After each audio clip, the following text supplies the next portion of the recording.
Bismillahirrahmanirrahim. Assalamualaikum warahmatullahi wabarakatuh. Alhamdulillahirrabbilalamin. Assalatu wassalamu ala asrofil anbiya wal mursalin wa ala alihi wa sahbihi ajma'in. Amma ba'du. Bulan suci Ramadan adalah bulan yang penuh berkah, ampunan, dan rahmat serta kasih sayang kepada Allah Subhanahu wa Ta'ala. Di bulan suci ini, umat muslim diwajibkan untuk melaksanakan ibadah puasa seperti yang diperintahkan dalam Al-Quran surat Al-Baqarah ayat 183 yang berbunyi, Ya ayyuhalladzina amanu kutiba alaikumusyamu kama kutiba alal ladzina min qablikum la'allakum tattaqun.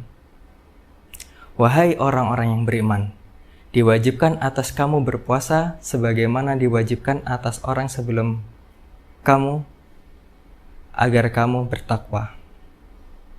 Mengapa umat muslim diwajibkan berpuasa pada bulan suci Ramadan?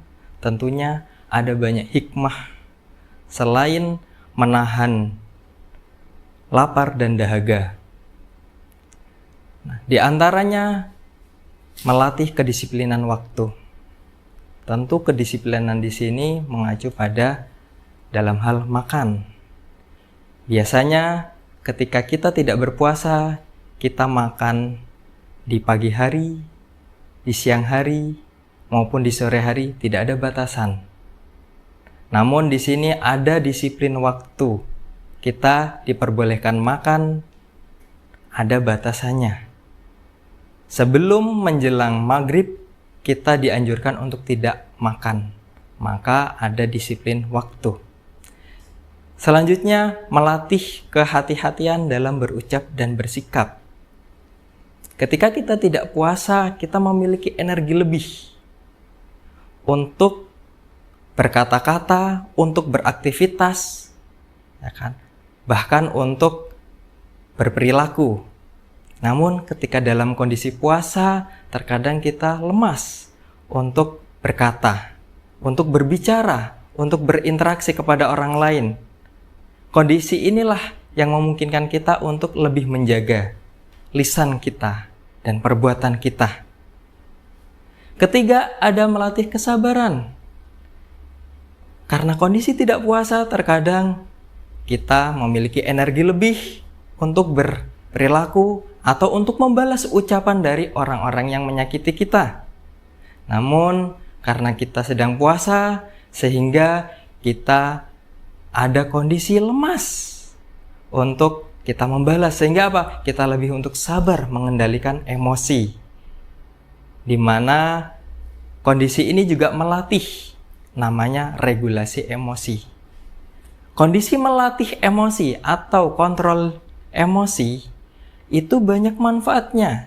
Di antaranya pikiran kita lebih positif atau dalam psikologi namanya kesehatan mental. Ketika kita pikirannya positif, kondisi mental kita juga akan positif. Yang keempat, melatih kesederhanaan hidup. Kondisi tidak berpuasa biasanya kita makan apapun itu.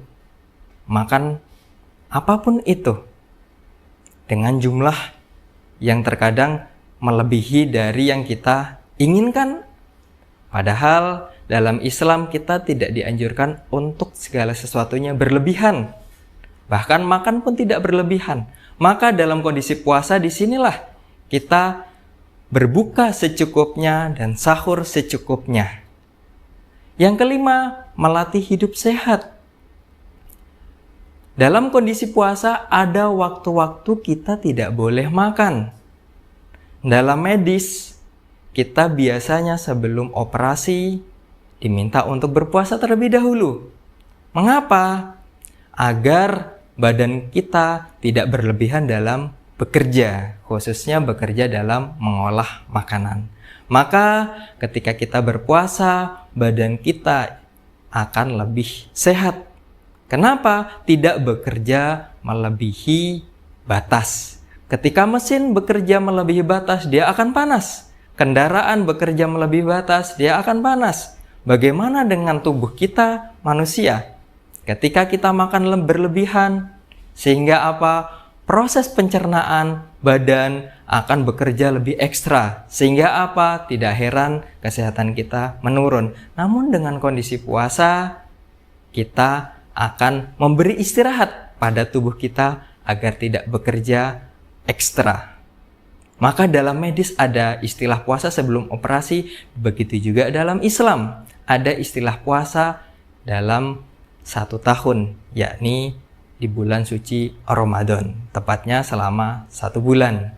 Yang terakhir, meningkatkan ketakwaan dan keimanan. Ketika kita tidak puasa, kita terkadang ibadahnya hanya sholat 5 waktu, membaca Al-Quran ketika setelah selesai sholat. Maka ketika kita berpuasa di bulan suci Ramadan, ada ibadah-ibadah sunnah. Seperti mungkin sholat tarawih.